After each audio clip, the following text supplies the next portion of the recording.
السلام علیکم، knowledge kingdom کے میں آپ سب کو خوش آمدید۔ میں ہوں ہینا شاہ۔ آج میں آپ سے ریئل اسلامک ہیرو کے بارے میں بات کر رہی ہوں، جن کا نام ہے حضرت خالد بن ولید جی۔ ان کے کچھ یوں سٹارٹ کرتی ہوں۔ مجھے سخت افسوس ہے کہ میں ایک بوڑھے اونٹ کی طرح جان دے رہا ہوں۔ مجھے سخت شرمندگی ہے کہ میدان جنگ میں شہید نہیں ہو سکا، اور اللہ قیامت تک کبھی کسی بزدل کو سکون اور اطمینان نہ دے۔ یہ افسوس اس مجاہد کا ہے کہ جس کو اللہ کے رسول صلی اللہ علیہ وآلہ وسلم نے سیف اللہ کا لقب دیا۔ ان کے وجود کا کوئی حصہ ایسا نہ تھا کہ جس پر تیر، تلوار، نیزے یا خنجر کے زخموں کے نشانات نہ ہو۔ انہوں نے 100 سے زائد گمسان کی جنگوں میں حصہ لیا اور کبھی کسی جنگ میں شکست نہیں کھائی۔ ان کے نام سے ہی ایرانی اور رومی سلطنتوں پر دہشت طاری ہو جایا کرتی تھی۔ اپنی موت کے وقت میدان جنگ میں شہادت نہ پانے پر انہوں نے یہ کلمات افسوس کی حالت میں کہے۔ اس پر ان کی زوجہ نے ان کو تسلی دی کہ خالد، آپ شرمشار نہ ہوں۔ آپ کو جب اللہ کے رسول صلی اللہ علیہ وآلہ وسلم نے سیف اللہ کا لقب دے دیا ہے تو اس کا مطلب ہی یہی ہے کہ اب یہ سیف اللہ یعنی اللہ کی تلوار میدان جنگ میں کسی کافر کے ہاتھوں نہیں کٹ سکتی۔ آپ رضی اللہ عنہ کے نصیب میں شہادت نہیں تھی۔ اپنی اہلیہ کی طرف سے اس کی تسلی کے بعد اللہ کا یہ شعر ذرا پرسکون ہوا۔ خالد بن ولید صرف عالم اسلام کے نہیں بلکہ تاریخ انسانیت کے ہیرو ہیں۔ انسانیت کی تاریخ میں ان سے بڑا فوجی، حکمت عملی ساز، فنون جنگ کا ماہر جرنیل اور غازی پیدا ہی نہیں ہوا۔ حضرت خالد بن ولید کا انتقال کی خبر جب شام میں مدینہ پہنچی تو مدینہ میں قہرام مچ گیا۔ سیدنا عمر رضی اللہ عنہ پہلے ہی تو لوگوں کو منع کرنے کی کوششیں کرتے رہے، لیکن جب معلوم ہوا کہ ابو سلیمان خالد بن ولید کی وفات کی خبر ہے تو پھر وہ بھی خاموش ہو گئے۔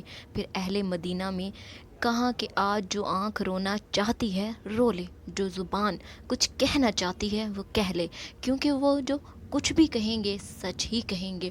لوگوں کو دوبارہ ابو سلیمان جیسے وجود پر رونے کا موقع نہیں ملے گا۔ اس سے قبل سیدنا ابو بکر صدیق رضی اللہ تعالیٰ عنہ بھی حضرت خالد بن ولید کے بارے میں فرما چکے تھے کہ مائیں اب دوبارہ خالد جیسا پیدا کرنے سے قاصر ہیں۔ سیدنا خالد قریش کے قبیلے سے تعلق رکھتے تھے اور پیدائشی جنگجو تھے۔ ان کے قبیلے کا کام ہی جنگ کرنا تھا۔ ان کے والد ولید بن مغیرہ فارسی سلطنتوں کے پرکھچے اڑا دیا کرتے تھے۔ بے شک سیدنا خالد کے بعد اس سے بہتر جنگی حکمت عملی تاریخ میں کوئی بھی نہ بنا سکا۔ آنے والی صدیوں میں ہر تہذیب کے سپہ سالار سیدنا خالد بن ولید کی جنگی حکمت عملی کا مطالعہ کرتے ہیں، اس پر عمل کرتے ہیں اور اس کے مطابق اپنی عسکری منصوبہ بندی بھی کرتے ہیں۔ اس میں کوئی شبہ نہیں کہ سیدنا خالد ایک پیدائشی سپہ سالار تھے، مگر حقیقت یہ ہے کہ ان کے حقیقت انگیز تاریخی کارناموں کے پیچھے سیدی رسول اللہ صلی اللہ علیہ وسلم کی دعا اور برکت شامل ہے۔ ایک مرتبہ جب حج کے موقع پر حضور اکرم صلی اللہ علیہ وآلہ وسلم نے اپنے بال مبارک ترشوائے تو سیدنا خالد بن ولید نے وہ بال مبارک اٹھا لیے۔ رسول اللہ صلی اللہ علیہ وآلہ وسلم نے ان سے پوچھا، خالد یہ کس لیے؟ تو انہوں نے جواب دیا کہ رسول اللہ صلی اللہ علیہ وآلہ وسلم، آپ کے بال مبارک میرے پاس رہیں گے تو انشاءاللہ ان کی برکت سے میں ہر جنگ میں فاتحہ ہوں گا۔ رسول اللہ صلی اللہ علیہ وآلہ وسلم نے فرمایا، ہاں یہ بال تمہارے پاس رہیں گے، میری دعا بھی ہے تمہارے ساتھ رہے گی اور انشاءاللہ تم ہر جنگ میں فتح پاؤ گے۔ مسلمانوں کا میدان جنگ میں حضرت خالد بن ولید سے پہلا تعارف اس وقت ہوا کہ جب غزوہ احد میں خالد بن ولید کفار کی طرف سے لڑنے کے لیے میدان جنگ میں اترے۔ اس وقت آپ ایمان نہیں لائے تھے اور کفار کے اضافی گھوڑ سوار دستے کے سربراہ تھے۔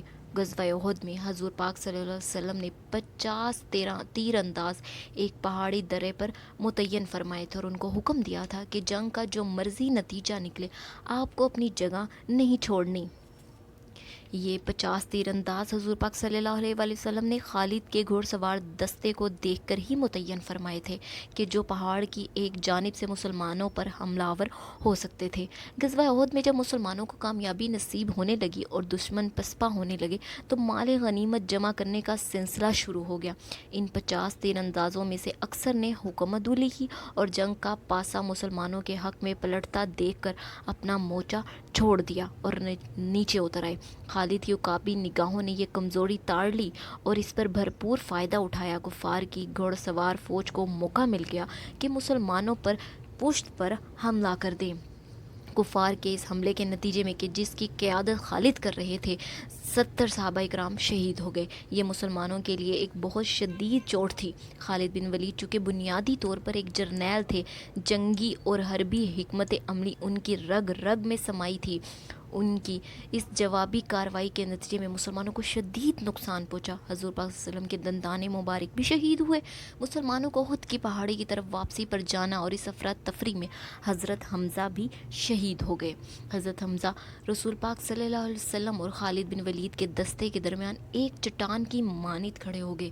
یوں انہوں نے مسلمانوں اور حضور صلی اللہ علیہ وآلہ وسلم کو موقع دیا کہ وہ محفوظ مقام یعنی احد کی پہاڑی پر چڑھ سکیں، مگر سیدنا حمزہ حضور پاک صلی اللہ علیہ وآلہ وسلم کو بچاتے ہوئے خود شہادت کے مرتبے پر فائز ہو گئے۔